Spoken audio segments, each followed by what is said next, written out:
사도행전 16장 26절에 27절은 사람이 복음을 받아들여 믿음으로 구원에 이르게 된 것은 한마디로 하나님께서 주관하신 신비임을 말씀하고 있는데, 같은 맥락에서 히브리서 2장 3절은 이렇게 언급하고 있습니다.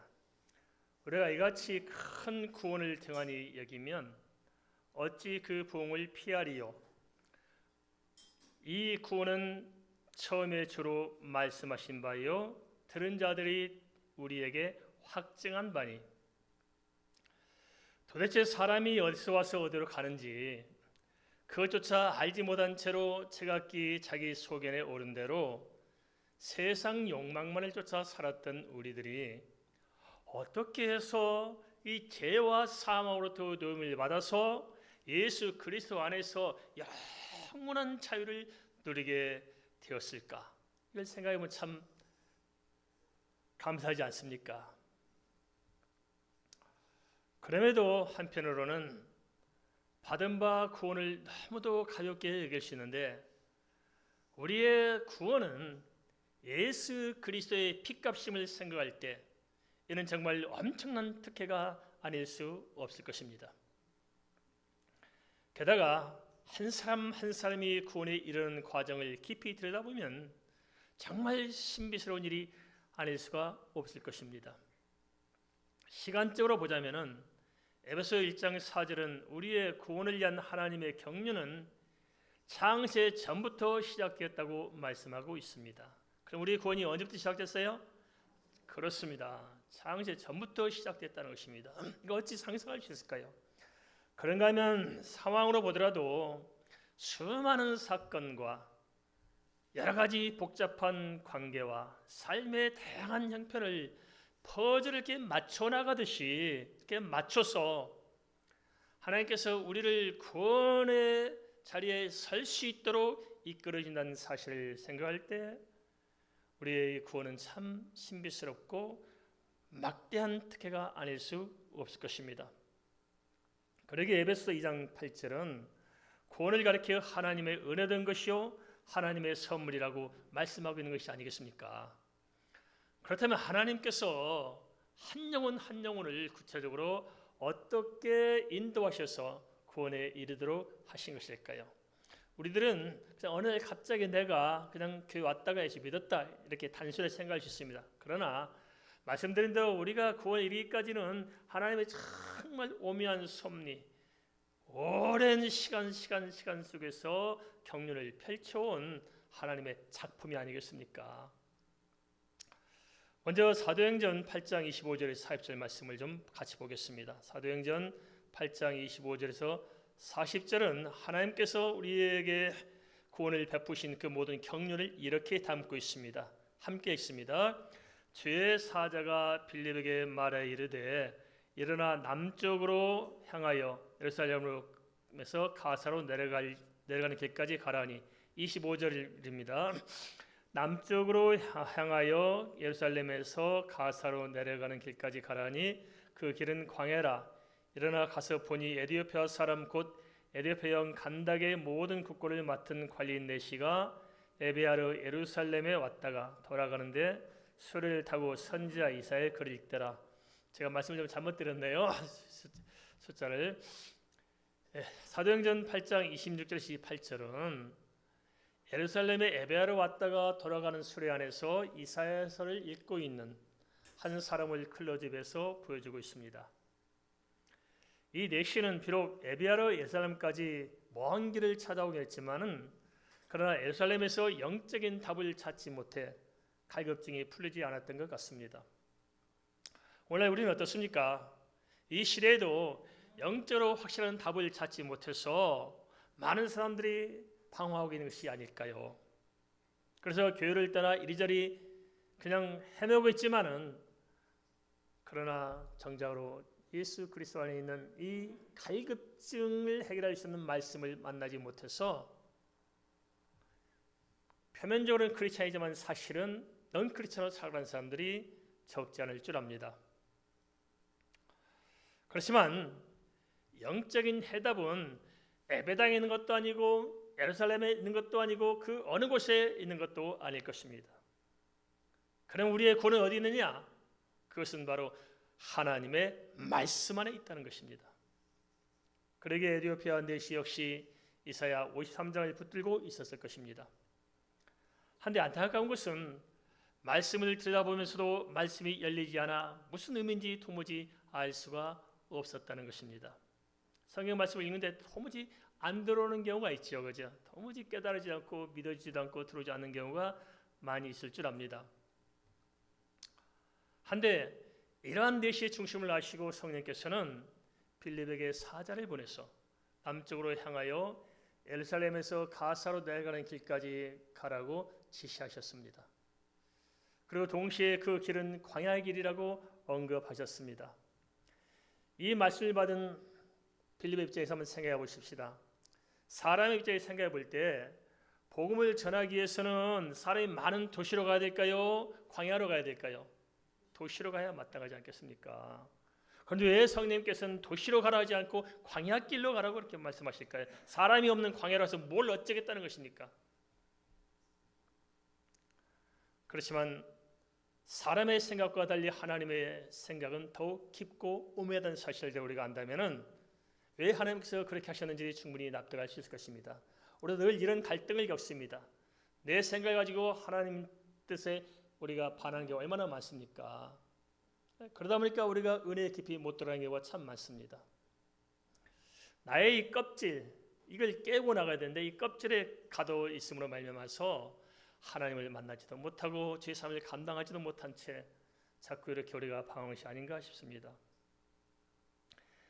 성령께서 빌립에게 광야로 가라 한 것은 거기엔 누가 있었기 때문에 그럴까요? 바로 성경을 읽고 있었던 내시 한 사람이 있었기 때문이었을 것입니다. 하나님께서는 많은 다수가 아니라 진실로 하나님을 찾는 자를 구원해 주시기를 원하십니다. 이를 통해서 성경은 사람이 어디에 있든지 정말 간절히 하나님을 찾는 자는 누구를 보내서든지 친히 복음을 듣도록 하시고 그 영혼을 성령으로 충만케 하신다는 사실들을 우리는 알 수 있습니다. 주님께서도 친히 빌립을 불러서 바로 그 하나님을 갈망하는 내시에게 보냈던 것입니다. 그러기에 로마서 9장 16절에서는 구원은 하나님의 절대 주권임을 이렇게 선포합니다. 그런즉 원한 자로 말미암음도 아니요 다른 박절한 자로 말미암음도 아니요 오직 긍휼히 여기시는 하나님으로 말미암음이니라. 에디오피아 내시의 경우도 그렇고 우리의 구원도 그렇고 모든 구원의 결정적인 역사는 사람의 손에 의해서 되어진 것이 아니고 성령께서 친히 주관하신 일이라는 것입니다. 그러고 보면 우리가 받은 구원 또한 하나님께서 주관하신 엄청난 신비요 대사건으로 알고 보면 하나님의 은혜가 아니겠습니까? 그런데 우리가 그 은혜를 느껴요, 못 느껴요? 이게 영적인 불감증에 걸려서 못 느끼고 산다는 거예요. 엄청난 은혜를 받아놓고도 우리는 거의 아무 관심 없이 사는 것입니다.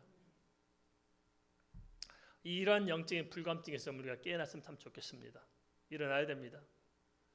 하나님께 받은 내 구원이 얼마나 거대한 것인가 하는 것을 우리가 알 때 우리 삶에서 뭔가 역동적인 힘이 솟는데 그런 어떤 영적인 감동이었기 때문에 우리가 삶에 짓눌리는 것이 아닐까요?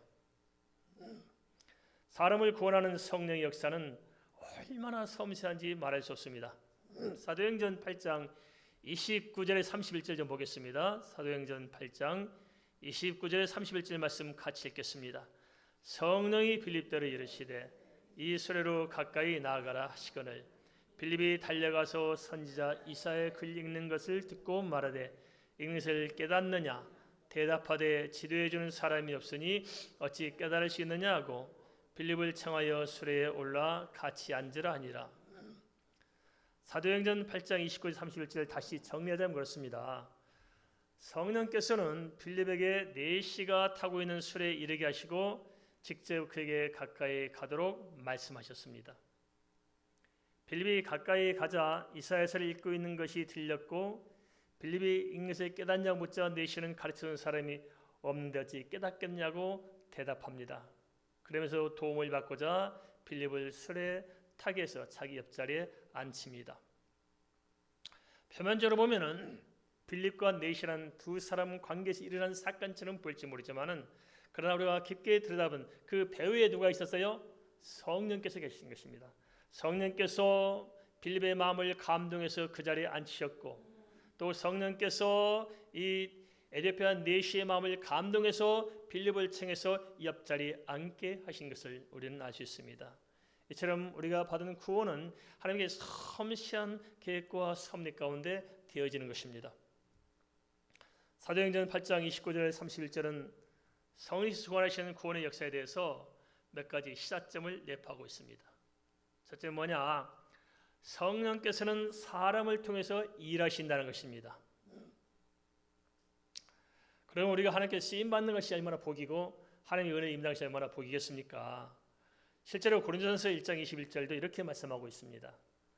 하나님의 지혜에 있어서는 이 세상이 자기 지혜로 하나님을 알지 못하므로 하나님께서 전도에 미련한 것으로 믿는 자들을 구원하시기를 기뻐하셨느니라.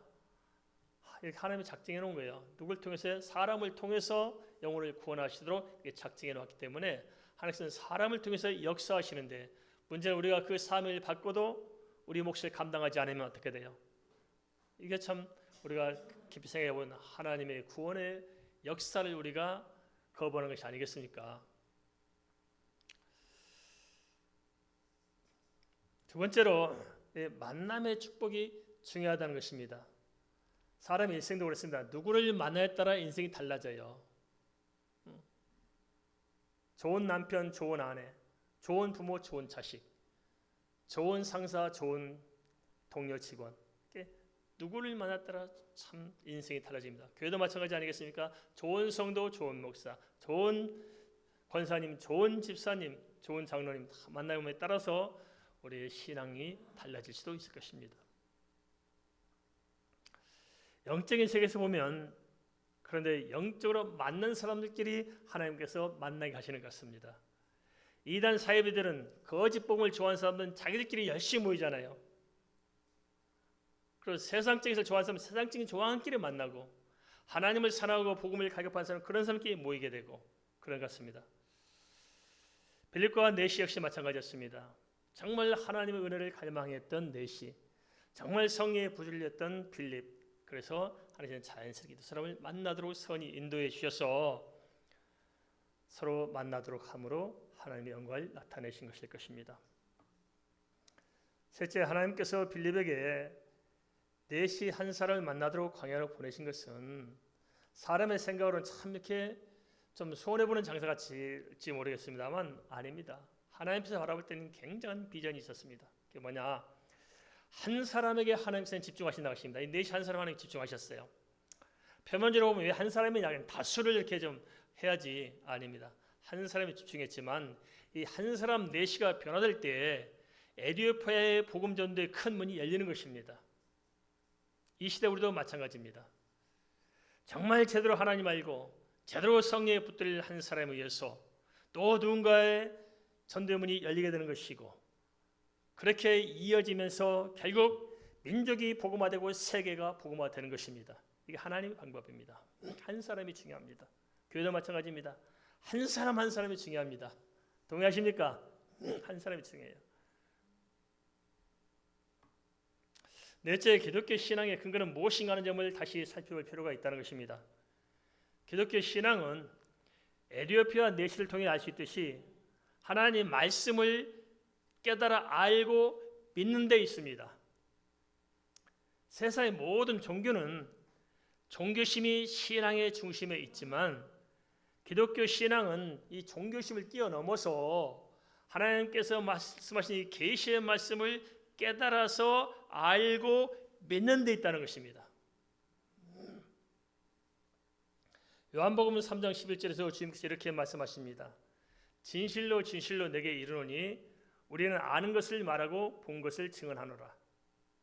그러나 너희가 우리의 증언을 받지 아니하는도다. 요한복음 3장 11절에서도 기독교 신앙은 사실적인 진리, 곧 곧 하나님의 계시에 있음을 말씀하고 있습니다. 동의하십니까? 하나님의 말씀에 계시에 있다는 것입니다. 성경은 명확한 사실적인 진리임을 깨달아 알고 믿을 때 그 말씀의 능력이 친히 역사에서 하나님의 말씀이 사실임을 무엇이 증명하냐면 말씀 자체가 증명합니다. 믿을 때 말씀의 능력이 나타나게 돼 있다는 것입니다. 이게 기독교의 신비예요. 그래서 성경은 그냥 써오는 글자가 아닙니다. 세상은 책들은 읽으면 그냥 글자가 지식은 줄 수 있을지 모릅니다. 지식을 주고 뭐 좀 재미를 줄 수 있겠죠. 그러나 성경 아닙니다. 성경은 내가 그 말씀을 믿으면은 그 말씀이 내 영혼을 바꾸고 그 말씀이 내 속에 와서 말씀대로 능력대로 역사하는 것입니다. 이게 성경입니다. 구하라 그러면 주실 것이요. 모르는 사람 누가 있어요? 그러나 이 말씀이 정말 깨달아지고 확실히 믿어지면은 그 말씀대로 되게 성취가 되는 것입니다. 믿습니까? 이게 성경입니다. 그러면 에디오피아 내시가 읽고 있었던 말씀은 무엇이었고 그가 깨달아 알 수 없었던 이유는 무엇이었을까요? 사도행전 8장 32절에서 34절을 다시 살펴보겠습니다. 사도행전 8장 32절에서 34절 함께 읽습니다. 읽는 성경 구절은 이것이니 일렀으되 그가 도살자에게로 가는 양과 같이 끌려갔고 탈강자 앞에 있는 어린 양이 조용함과 같이 그 입을 열지 아니하였도다. 그가 굴욕을 당했을 때 공정한 재판도 받지 못하였으니 누가 그의 세대를 말하리요. 그의 생명이 땅에서 빼앗기미로다 하였거늘 그 내시가 빌립에게 말하되 청컨대 내가 묻노니 선자가 말한 것이 누구를 가리킴이냐 자기를 가리킴이냐 타인을 가리킴이냐. 내시가 읽고 있었던 말씀은 우리가 잘 아는 이사야 53장 고난의 종 예수 그리스도에 관한 말씀으로 구약 성경이 핵심적인 말씀이었습니다. 한데 내시의 문제는 여기서 말씀하는 자가 누구인지 말씀을 보면서도 알지 못했다는 것입니다. 지금도 유대교에 갇혀 있는 이스라엘 사람들은 당시 내시와 똑같이 이사야 53장이 해석이 안 된다고 그럽니다. 해석을 못해요. 그 성경을 달달달달 외워요. 그 사람들은. 세 사람만 모이면 유대교에 있는 사람들은 성경 한국을 다 필사한다고 그럽니다. 그러니까 성경을 엄청나게 외우는 게 이 사람들은.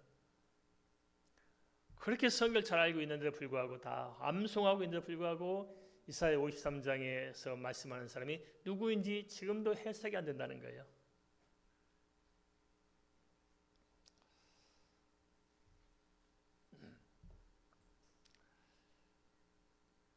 이사야 선지 당시에 선포했던 그 말씀은 역사 속에서 그대로 성취됐어 안 됐어요? 다 성취됐어요. 그 장면을 목격까지 했습니다. 진짜 말씀하신 대로 십자가에 죽으시고 부활하시고 승천한 모습까지 보았어요.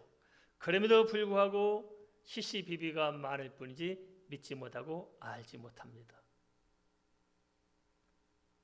그리고 끝까지 거역합니다. 참 이게 영적인 일입니다. 상식적으로 이해가 안 되잖아요. 그럴 수 있을까? 지금은 안 그렇습니까? 얼마나 많은 사람들이 이렇게 성경을 가지고 다 이렇게 풀어서 다 책을 쓰고 그렇습니까? 그런데도 알아요, 몰라요? 몰라요, 사실은. 고대 근동의 역사를 공부하고 고대 언어를 공부해서 또 다양한 자료를 가지고 책을 쓰면서도 사실은 말씀을 몰라요. 참 이게 참 아이러니하더라고요. 그래서 우리가 듣는 귀가 열려야 됩니다. 요한계시록에서 두 가지를 이야기하잖아요. 마지막에 하나는 성령의 교회에 가서 말씀을 들을지어다. 하나는 끝까지 인내하라. 두 가지를 이야기해 주세요.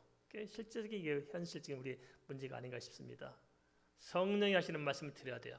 성경을 문자로 받지 말고 그 성경이 내게 들려주시는 성령의 음성을 들으라는 것입니다.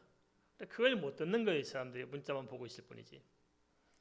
그래서 로마서 10장 17절은 이렇게 말씀하고 있습니다. 그러므로 믿음은 들음에서 나며 들음은 그리스도의 말씀으로 말미암았느니라. 예수 그리스도의 말씀이 들려지기를 축원드립니다. 복음이 들려져야만 됩니다. 그러기에 말씀이 들려지고 깨달아지고 믿어지는 것이 최고의 축복이 아니겠습니까? 그렇지 못하다면 이를 놓고 기도하시기 바랍니다.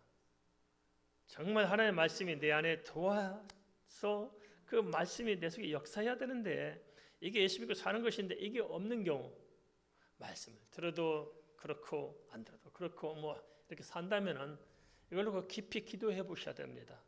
알겠습니까? 깊이 기도해 보셔야 돼요. 우리가 뭘 붙들고 세상을 살 겁니까? 우리가 뭘 의지하면서 세상을 살겠습니까? 우리가 뭘 바라보고 살 수 있겠습니까? 하나님의 말씀, 그 말씀을 붙들지 않으면은 우리는 의지할 데가 아무것도 없습니다.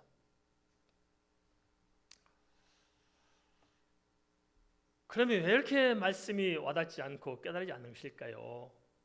그것은 사모하지 않는 까닭이고 정확히 배우지 못하는 까닭이 아닐까요?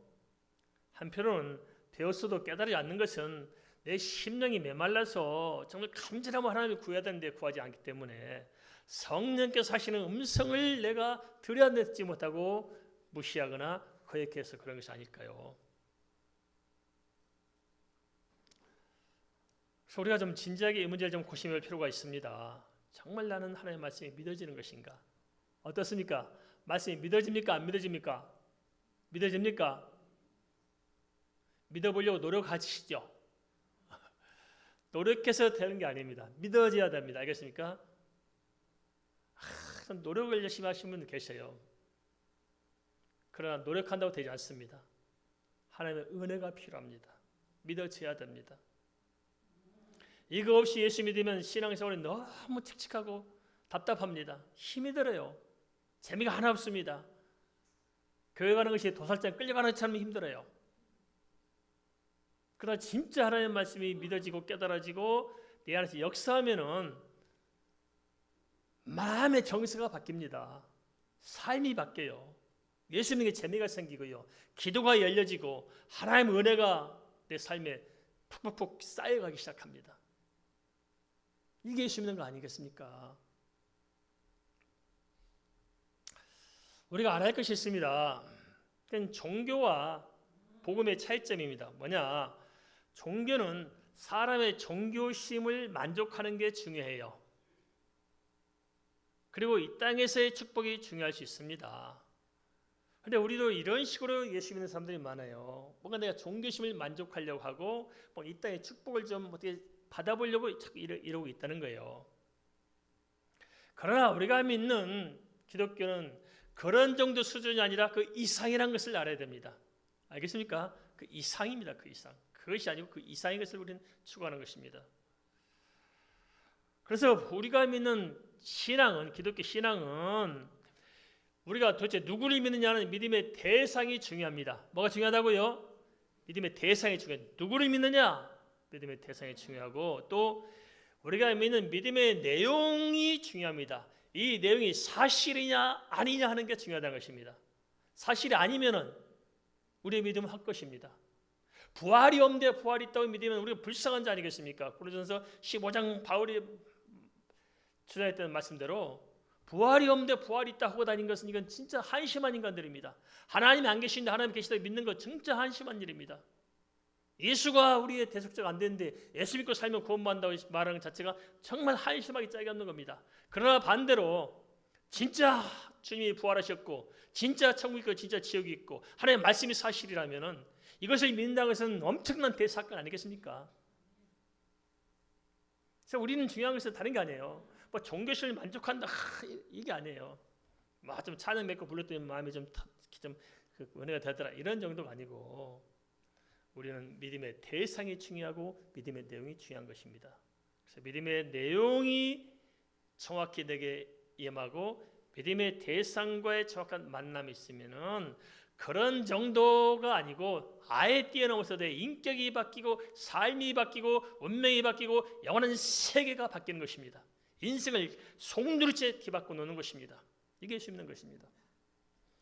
물론 예수 믿고 살다 보면 이 땅에서 삶도 좀 축복을 받을 수 있습니다. 우리가 잘 생각해야 됩니다. 축복이 뭘까요? 우리는 돈 좀 많이 벌고 취직이 되고 좀 시집장가 잘 가면 좀 축복을 생각합니다. 그러나 이것은 우리가 예수 안 믿고도 사람들이 다 그렇게 하잖아요. 이슬람 사람도 돈 많은 사람 얼마나 많고, 불교 믿는 사람도 얼마나 돈이 많고, 예수 안 믿고 지멋대로 사는 인간답지 않은 인간들도 얼마나 잘 살고 있습니까? 그렇게 보면은. 그럼 우리가 다른 게 뭐니까? 뭐가 축복입니까? 그런데 우리는 기독교가 너무 그런 같은 세속적인 것에 묶여 있어 그 한계를 뛰어넘지 못합니다. 그래서 내시도 보면은 내시가 지금 출시했으니까 그 한 나라의 재정을 다 손에 쥐고 있으니까 얼마나 막강한 권력을 가지고 있습니까? 그래서 지금 그것이 그 내시에게 인생의 답이 돼요? 안 되고 있어요? 안 되잖아요.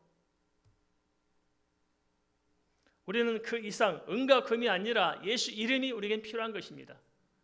그래서 예수 믿으면 진짜 축복된 삶이 뭐냐? 돈 많이 가지고 뭘 하는 게 아니고 우리가 변화돼서 하나님의 자녀답게 소망을 가진 사람으로 구원받은 사람으로서 하나님 안에서 살아가는 게 축복입니다. 믿습니까? 진리를 믿고 사는 게 축복이 아니겠습니까? 그것이 없다면 우리가 뭐 이게 살아가는 삶이 뭐 별거 있겠습니까?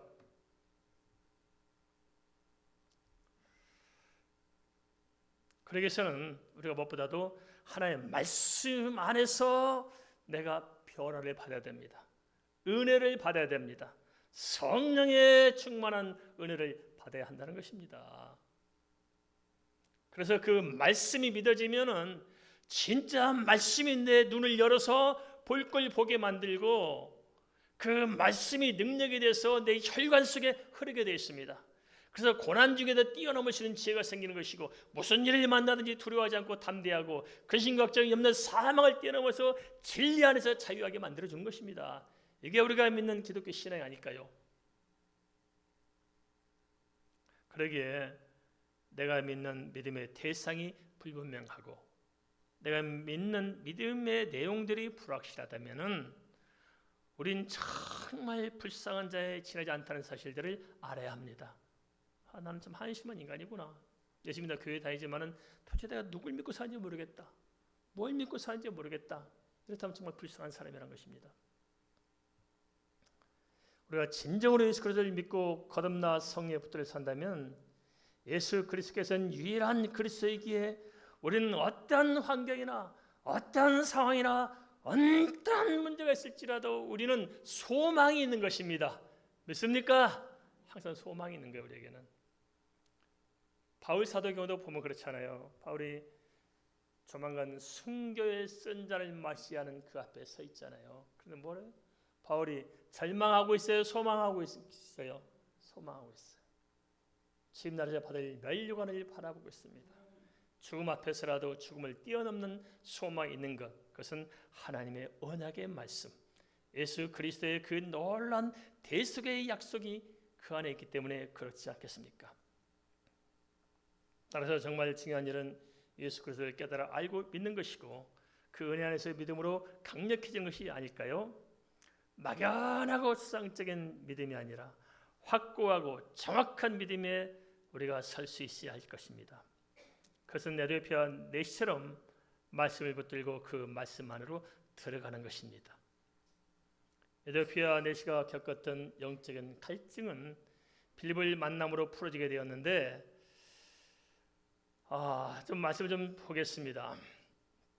사도행전 8장 32절 34절 말씀 같이 한번 읽겠습니다. 빌립이 입을 열어 이 글에서 시작하여 예수를 가르쳐 복음을 전하니 길 가다가 물 있는 곳에 이르러 그 내시가 말하되 보라 물이 있으니 내가 침례를 받으며 무슨 거리낌이 있느냐. 이에 명하여 수를 멈추고 빌립과 내시가 둘 다 물에 내려가 빌립이 침례를 베풀고 둘이 물에서 올라올새 주행이 빌립을 이끌어 가는지라. 내시는 기쁘게 길을 가므로 그를 다시 보지 못하니라. 말씀을 받고 즉시 세례를 취한 것은 얼마나 그 은혜를 사모했는가 하는 것을 간접적으로 시사해주고 있습니다. 근데 요즘은 우리가 이렇게 보면 이렇게 하나님 은혜를 사모함이 좀 많이 없어진 것 같아요, 그죠? 뭔가 간절히 좀 사모함이 필요한데 오늘 주시든지 말든지 아무 생각이 없는 거예요. 아무 관심이 없어요. 그런데 시편 107편 9절은 이렇게 약속하고 있습니다. 그가 사모하는 영혼에게 만족을 주시며 줄인 영혼에게 좋은 것으로 채워 주심이로다.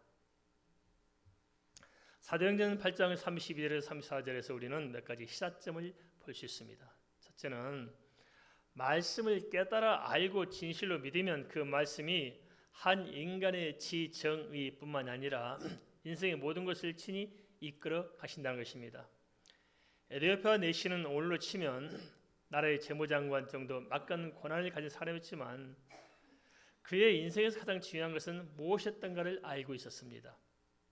그것은 이 세상사가 아니라 자신의 영혼 구원이었던 것입니다. 사실 조금만 깊이 들여다본다면 이 세상의 부귀영화란 것이 얼마나 부질없는가 하는 것을 알 수 있습니다. 어제 제가 마음 아픈 장면을 좀 봤습니다. 아파트를 지나는데 그 아파트 1층 장애인들 다니는 그 통로가 있잖아요. 그쪽으로 이렇게 119 구급차에서 봤던 자그만 그 침대 있잖아요. 거기에다가 죽은 사람을 이렇게 묶어서 줄로 이렇게 묶어가지고 거기다 이렇게 끌고 내려오더라고요. 다른 사람이 끌고 내려온 것이 아니라 아마 집에서 있다가 돌아가신 모양이죠. 그러니까 그 남편이 죽은 아내를 이렇게 묶은 것을 거기다 내리고 끌고 오고 옆에 딸이 서 있더라고요. 딱 세 사람, 죽은 사람 하나, 남편 하나, 40대 후반쯤 되어 보이는 여자분, 따님처럼 보이는 한 사람이. 그래서 이렇게 나이 들어서 잘 못 걸으니까 그냥 이렇게 던던하면서 이렇게 끌고 내려오는데 그것을 딸이 이렇게 지켜보고 있고 남편은 한 70이 넘어서 80 돼 보일 것 같은데 직접 자기 아내를 그 술에다 침대 눕혀서 이렇게 뒤꿈치 조금씩 이렇게 끌고 내려오더라고요. 그래서 어떡하니 걸 지켜봤습니다. 참 마음이 그렇더라고요. 그런데 생각해 봅시다. 이것이 인생의 전부라면은 인생 산다는 것이 얼마나 허망해요. 너무너무 허망하지 않을까요? 그런데 사람은 그 인생이 그렇게 끝날 걸 아는지 모르는지 별거 아닌 거 가지고 치고받고 싸우고 난리치잖아요. 형제간에 동가지고 싸우는 것들, 부자간에 싸우고 부모간에 부부간에 동가지고 싸우는 것들 이게 말이 됩니까 이게? 별거 아닌 거 가지고 그렇게 하는데요. 삼성 이병철 씨인가요? 돌아가실 때 100가지 신문인가 내놨잖아요. 아무리 돈이 많고 우리나라에서 최고의 기업을 역사 이래 최고의 기업을 이룬 사람이지만은 막상 다가오는 자기 죽음 앞에서 서 있을 때는 이게 해답이 없는 거예요. 그 해답이 없어. 그런데 사람들은 다 속고 사는 거잖아요. 이 땅에서 뭐 좀 있으면 뭐 떵떵해서 싶고. 근데 결국 뭐예요? 우리가 아무리 떵떵으로 살아도 살 날이 얼마나 남았습니까? 좀 생각해 보세요. 시간을 좀 재봅시다. 얼마나 더 살 건데요? 우리는 그런 쪽에다 함께 무게중심을 두고 살기 때문에 진정으로 소중한 것을 놓치고 있는 것이 아닐까요? 중요한 것이 무엇일까요? 그것은 영혼의 구원이 아니겠습니까? 영혼 구원의 문제. 제 말씀을 제대로 깨달아 믿으면 세상을 보는 눈이 달라질 줄 믿습니다. 새로운 세계를 보고 사십시다. 에디오피아 내시를 통해 성경이 반추한 또 다른 모습을 살펴보자면은 우리의 아이덴티티를 어디에 두고 살 것인가를 좀 고심해 볼 필요가 있다는 것입니다. 어떻습니까? 우리가 이 세상을 똑같이 살고 있는데 내가 어떤 사람으로 세상을 살고 있습니까? 어떤 사람으로 살고 있냐는 것입니다.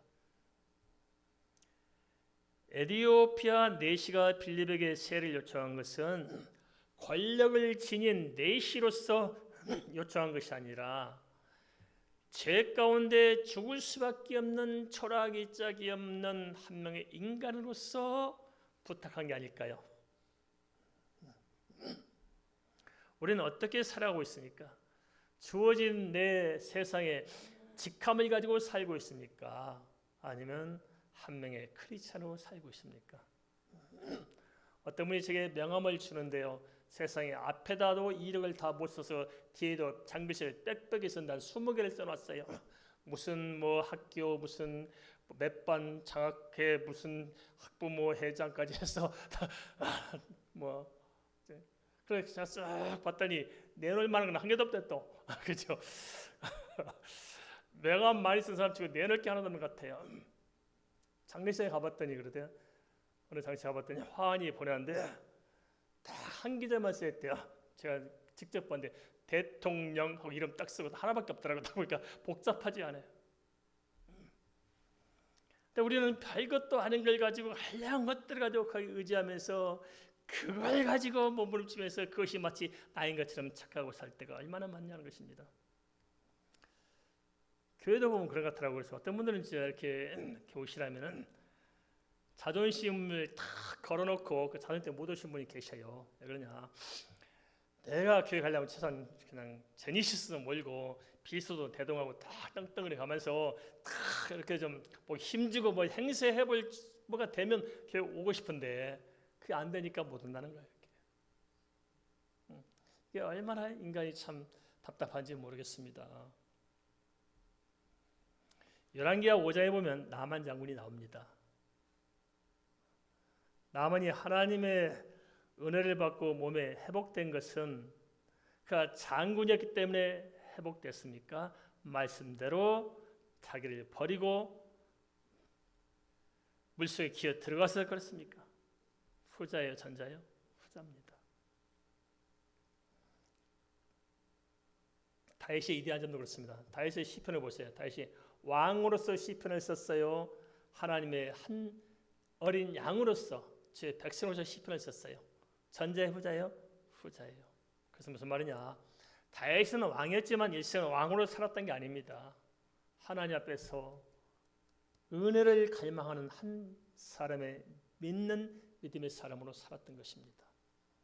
바로 우리가 이 내시를 통해서 이것을 엿볼 수 있습니다. 그가 누군지 알지 못하는 빌립을, 초라해 보이는 빌립을 자기 옆자리에 앉히고 그에게 말씀을 구했던 것은 그가 자신의 어떤 명함으로 산 것이 아니고 한 명의 구원받아야 될 연약한 인간의 모습으로 그가 살았던 것을 볼 수 있습니다. 그래서 야고보서 4장 6절은 이렇게 기록하고 있습니다. 그러나 더욱 큰 은혜를 주시나니 그러므로 일러스되 하나님이 교만한 자를 물리치시고 겸손한 자에게 은혜를 주신다 하였느니라. 우리가 하나님의 말씀을 쉽게 놓쳐버리고 우리가 정말 믿음을 떠나 살아가는 이유가 무엇일까요? 가만 보면 이 내시가 살아갔던 그 삶의 자리를 우리가 놓친 것이 아닐까요? 우리는 지금 어떤 사람으로서 어디에서 살고 있습니까? 우리가 진정 구하는 것은 무엇일까요? 어쩜 우리는 겉돌기는 것이 아닐까요? 그래서 심령은 갈수록 메마르고 방황하고 있는 것은 아닐까요? 눈이 말씀드립니다만 우리는 생활인으로 사는 것이 아니고 우리는 하나님의 백성으로서 우리는 생명을 사는 것입니다. 우리가 물론 현실에서 충실히 잘 살아야겠지만 그러나 정말 중요한 것이 무엇이고 우리가 서야 할 자리가 무엇이고 있어야 할 것이 무엇일까요? 다시 한번 생각해 보십시다. 그래서 우리가 간절함으로 말씀을 받고 그 말씀이 역사하는 삶을 우리가 누릴 수 있기를 주의 이름으로 축원을 드립니다. 우리 말씀 생활을 삼금 기도하겠습니다.